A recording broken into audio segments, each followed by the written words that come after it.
بريس مصطفى اوزجليك سروكي بارتيا ولاد باريزين كردستاني نها الاستوديو ميواني منه كيك مصطفى بخير بي قال سباس كيف هذا برزجير برسك جديه براستي ايا برزجير كا كرد برسا كرد كو برسك صد صاريه لتركيا جريداي آليه كي دو آليانا ان جريداي همو آليين نافا باكوري كردستاني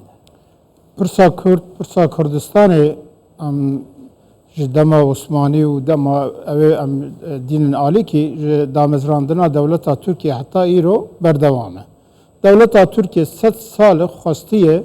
ملت کرد تنه بکه انکار بکه اسیمیلاسیون بمشینه و وی دوزه جورته راکه و گل قتلیام چه بونن گل جنوسید چه بونن کشتن و ویرانی مال خرابی چه بونن لی انجام چیه اوا 100 سال دولت ترکیه بسر نکتوی که ملت کرد جورته راکه و دو زاوی مشروع یا نتوی یا آزادی جورته راکه بریا هر چیزی دوام وی ببینن اف دوز نه دوزا 10 ساله 20 سالیه نه دوزا که وای برای خستنه که دست بی دوزا ملت کیه و دولت ترکیه جی ایرو دوی باش بزنه بکه اف دوزا چاوا که حتی ایرو بقر کرنا و بتونه حساباندنه و بی انکار نهاتی جهولی رانه بو یه ایرو جهولی رانه بو و هر وها دوی همو کرد آلیان کرده سیاست مدارن کرده جیوه راستی ببینن که تاریخ جه پارتیه که جهیزه که دست بی نبویه دوزا ملت کرد به 100 هزاران نیزی میلیونه که شهید خواهیه اف 100 سالی جبروی ام خواه پارتیا ولاد پاریزان کردستان جی خب بردامیا وی کده گشت بینن دوی 100 سالی که اجبو ملت ما خبات کرد ام بردامیا وانن جبوی ایرو افتشه گوته مناقشه کرن مثلا بحثا پیواجوی کنو تکرن که چی نه چی ام نزانن دست پیکاوی اوه دوی دولت ترکیه بزانه که همو آلیان کرداد و محطا بگرتن اف پرسا ملت کی پرسا ولات کی پکه کجی دوی بزانه که اف دوز اکبر فره نه دوزا جالانی تنیه نه دوزا بردان و تجدیداویه نه دوزا پکه که تنیه او ام مسئله دست پیکاوی هر بتکامه بخوازن شر بیراستاندن نها دولت ترکیه ایریش روجاوای کردستان نکه او کشتن و ویرانی نبه ایریش باشور کردستان نکه اور باکور کردستان هر چقدر از ایرو پکه نکار شرکی بکه شر نمایی بله که مصطفى برای خب که یعنی پرزگیره که حتی پرسا کردان لترکیه نه چرا سر کردن باندوریا ولی سر پارچندن هست بحث روجاوای که بحث دوران سنوریان باشور کردستانی جی که بس دما پکه که چا ترکیه شرک دجوار لورد ماشینه كواتا البيراتة لسال 1993 جي فرصتك هذا بيش بس دما هيري شابكي كي كشتنا جنرالي كي تركيا هند كسندن بروسيس لأورترابو ل 2013 و ل 2015 شارع خندق شبو نهاجي جداتر جي دمين درباز بي دولة باخشلي بخوة بحثي چاره سريا و پرسيدي كي او انكارا كردا بهم اوي كي ديكر دي سان بكي كي ايرشا لأنقرة انجام دا يعني قالوا بود فان توقيتين بحثي چاره سريا و پرسيدي كرن ايرشتين انجام دان اف ايرشا خدمتا كيت كن نه ایریشا دنیا لیان قریبی ایریشا تروریه یعنی او کسایی که چونه سیویل کشتن خباتکارن و دری کشتنن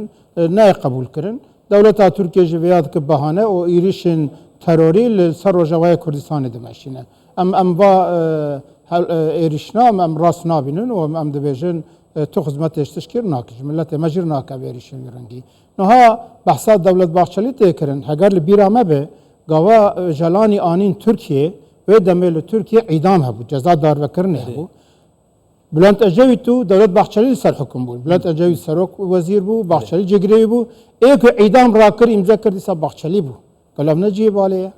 اعدام لترکیه راکر که جلان نه اعدام کردن دولت ترکیه عقلمند دولت ترکیه که باخچلی جیلوان گودارد که آن بشکیویه ایرو جی یعنی دخوازن پیواژه که دست پی بکنه 2013 گاوا او دانستندن PKK و هدفش کته و دولت ترکیه دوام کرد 2 ساله ده راستی شر چه نبو و دوی روشیده پیشکتن باش چه بون یعنی 2 ساله ده مثلا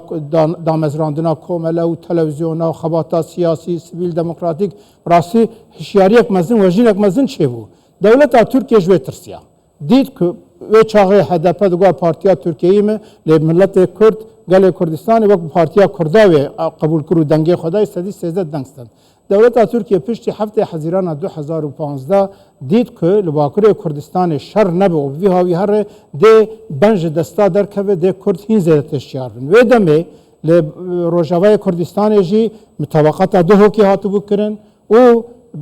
بریاوی پیشمرگه جبو کوبانی اوی کوبانی حتی سروج بصد هزاران هر سه پرچین کردستان کرد ببونیک باشور کردستان بحثا سرخبون ذکرن دولت ترکیه 2015 شر دست پیکر سیاست اگنو دابر خود پکیکی جیب خندق و باریقات اجره خوش تایبەتی شەڕێ نسێبینە کوشتنا دو پۆلیسان لأري لسروجي يعني دوي دميده دولة تركيا شر دست بكري پکیکی جیر ری خوش کرد بخندق و باریقات تکچونک پرمزن چه بو نها ایرو دولت ترکیه دبینه که روجلات ناوین گوهرتن پرمزن کار چه بی به مسئله اسرائیل و حماس و حزب الله و مسئله ایران ده کار گوهرتن مزن چه بی تایبتی جو روجاوای کردستان ام کار بی بجن 2015 سببک اساسی جه روشا روجاوای کردستان جی بو و هشیار بونا باکر بو ایرو جی هر عین مسئله روجاوای کردستان گرین کل باکر کردستان جی دولت ترکیه ده ترسه يعني او گوهرتنین روجلات ناوین دبی کار تاثیر بله کای مسابقه سیاست مدار کی کردی تو باش زان yani Livan ولاتین کردستان دا باشکرینه her درفته کی بیت پیش کرد سرحالدان دیگه به گمان دبا خودی ستاتوی خاله اداره کردن و راوشه چاوایه evet işte kedine ve ki Mina Rojava Kurdistan'ı heye. Kevata gelu bud van demin hestiyarda, van tavqitin hestiyarda. PKK irşadike. Evet perseke ciddiye ya cadej. بله نها KCK دهونه داخیانی داو که ده پشکریا اجرانی بکن هگر اجران چه بویجه لپشت ویجه اوریشا هاتی کرن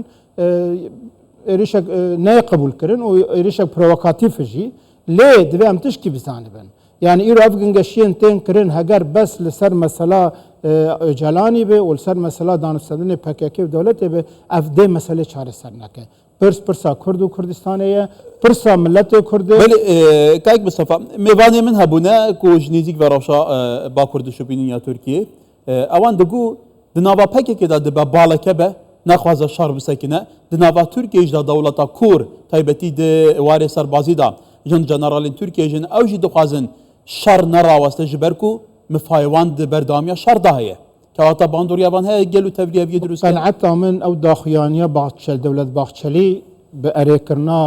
اردوغاني سروك مار تركيا وبأريكرنا دولة كور ام دبيجن بميتو وهيزا ارتشا تركيا عقل دولة بهفر برنامج دانين هلبته ده هناك لهم دركفن هلبته دردكفن جي هناك سياسة مدار هنن دالية عسكري دوي هبن لي ايرو ديارك بلانك نول برمي لي ام کردی پیوک هیا دبی نفن اف چبنا باشه هگر مثلا کردابه چهار سر کرنا پرسا کردابه فرمو با ملت کرد کن با نونری ملت کرد کن بعد از کواتا تا چند گرینگه دبی چارچوبی دا گلو اوه پرسکه گرینگه کردان تنیدم پارتی و PKK نینه کردان ولات پارێزین کوردستان هەنە پەدەکە باکوور هەیە سوسالیست هەیە gelek aliyên dinên Kurdan hene baro hene heta aliyên baroyên aborî hene siyasetmedar hene rîspî hene zanayên Kurdan hene tavşan gel û giring hûn li Bakurê Kurdistanê di nehawşûn da bû vê pirsê platformekê çêkin yani stratîjekê hevbeşê hebe bû çata amilkirin gel evan pêşhatê nahene em jî wê dibin niha helbette divê şer vê rawestandin Devleta Türkiye şerê xwarastîn PKK jî PKK Bakur tu şerê wê nemayî divên vê rastiyê jî bibînin tu şerekî îro li Başûrê Kurdistanê zêdetir hinek çalakiyat kir ew jî li Başûrê Kurdistanê çalakiyat kir û ew jî destkeftînê vê derê zerarê didin vir yani ewek mezin me gelek cara jî bangî PKK kiriye çalakiyê xwe li Başûr jî rawestînin li Bakur jî rawestînin niha mesele çi ye îro partiyên siyasî dezgehên sivîl kesayetên qebûlbar Piraniya wan Bakurê Kurdistanê li ser bernameyeke daxwazên acîl ê Kurda li hevkirînin. Yani hebûna milletê Kurd bê qebûl kirin, zimanê Kurdî ve zimanê perwerdê, zimanê Kurdî ve zimanê fermî ew qedexeyên ser navê Kurdistanê rabin û azadiya ramanî fikrî û rêxistinî çêvê herkes bikare xebata xwe bike. Li ser vî esasî baş çi astengî heye em hemû Kurd bên cemev, çi astengî heye dewleta Tirkiye li cihê ku li piş derî rabe vird û wê de hevdîtina bike fermû birabe va aliya gişare rûnî û em vê meselê hal bikin ev ne mesela partiyekê yê du partiya te ne mesela milletekî yê ji ber wê jî ev helwesta ku hetakî îro tê meşandin xelet e dewleta Tirkiye jî li piş derî ew dike îro PKK jî û aliyekî dem partî jî divê ew ê denin ev xelet e helbette mesela çek û danînê û rawestandinê her divê ew bi PKK re biaxivin lê divê em bizan mesela پرسا کرد و کردستانی دست پیک آویجیش بو داخوازن عاجل ام آلیم برفره کردان بینجم هف ام بکاربن به یک دنگیش دولت ایروین بس هگر ام حوالی دولت بکن اول 100 سال ما حواله کریه ما حوالی جهب کربو و دموکرات پارتی و عدالت و ویدا و یجی وایدا آق پارتی و مهپا ویدی او پارتینا یک جیده بسر خواه به مسئله چاره سر نک ام کرد یک گرتی بن ام به میلیون کرد یک گرتی بن ام دولت ایروین دوی مسئله ریاکش بله دبیکش بگمان نقطه زوفن کردانا به قرطی گرتی نبونه به سدمی جراوش صباح حتی ناتو دزانی ما مسته بر حال می بحث اوجلان کین مجارا اوجلان دولت بخش لید بیجه پیوست اوجلان بهت نوا پارلمان ترکیه دا داخازا چک دانی نبکه اوجلان جی بیجه گوت که برازی خو عمر اوجلان امرالیه اگر شرط و مرج بهنا گوارتنی می از دکارم که من مریت دا روش چاره سر بکم یعنی روش جتوندیه برف ری بازن چاره سریین سیاسی ببم که وقت گلو دوی چارچوبی دا تدبینی و پکی که بجدی گوتاری اوجلان بکه yani em rastî em ewa pekekên zanî keceke dihîne dax yanî dayê gotiye Öcalan çi bivêje em ê pêre bin wer diyare wek dibêje ev xwarin eva çend mehel li metbaxê tê kelandin ne îşê rojkê di rojayê demek dirêj e ev mesele li cîna tê hazir kirin o çaxa hazirkirinê jî tiştê em dibînin ne ji bo çareseriya pirsa Kurd e ji bo ku dewleta Tirkiye bikare li ser guhertinên rojlata navîn tesîrek mezin lê neke rêl berbigire vê tu tsunamî vê bahozên ku tên ji ber wê jî mümkün e ku PKK û gor gotinan dibên Qendîl û Rojavayê Kurdistanê û İmralî û ê Dem Partî û digiş hayawan dibên şev heye dibên danûstendin henin KCK gotiye em ê li Öcalanî godarî bikin em bi xwe dibêjin nêta kê çi dibila bibe îro şer raweste baş e dewleta Tirkiye jî şer rawestîn û PKK jî hem ev ê Başûrê Kurdistanê rehet bibe hem Rojavayê rehet bibe hem Bakur jî dê riya çareseriya siyasî sivîl Devata tek Mustafa beguman gelek derfet yani taşan geringe Kurd ve derfete li dest neden her aliyeke Kurdan ew derfet hat ke pêş bu Kurdan li Bakurê Kurdistanê ji dest bide li hember dîrokê gelo wê çi pêra bêgotin Belê ev dîroka me bixabin bi gelek tecrübeyên vî rengî yên nexweş diltezîn henin sebeba esasî jî îro li Bakurê Kurdistanê yek jî ew e ku em divê ew ê ku ji dervê Dem Partî û hêzên PKK û ew ê dî divê em li xwe vegerin em rexnê li xwe bigirin heger îro em bi milyonan Kurd li dora me bûna aliyê neteweyîn niştimanî Kurdistanê hêzeke me yê xurt hebûye me yê nehişta bê me bê gelê me ev tişt bên paşderî û bi awakî neşefaf bê meşandin problemek mezin jî ev e lê ji îro pêv û em neyek girtînin nihal Bakurê Kurdistanê bi dehan rêxistin henin ji vana 5-6 heftê wê kelîme bernameyê wan yekin baş e çima em nabin yek me wek Partiya Hilperezên Kurdistanê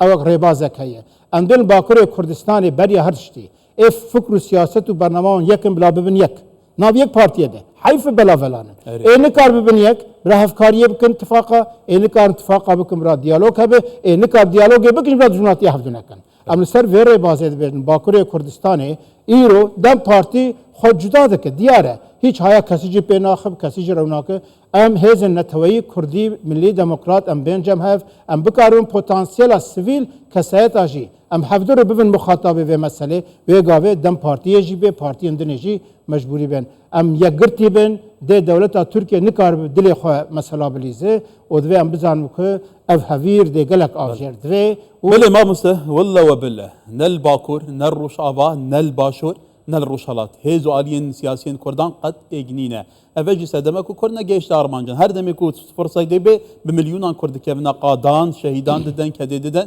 لآليين سياسيين كارن باشي çare serken tuzanجي درد كردان حتى نهاجي هر ev هدي نظانم هنوكو سياسن مدارين كردان حتى كنجي بوان بيور بازان دي بردام كنجين هفدونا گيرين گل هنجي باش راوشي دخوين باش ترجمه برحال برس مصطفى اوسچليك او سروکی پارتیا ولات پاریزین کردستانیه نهال استودیو میوانی بو گلی سپاس سپاس یاد کن صاحب سپاس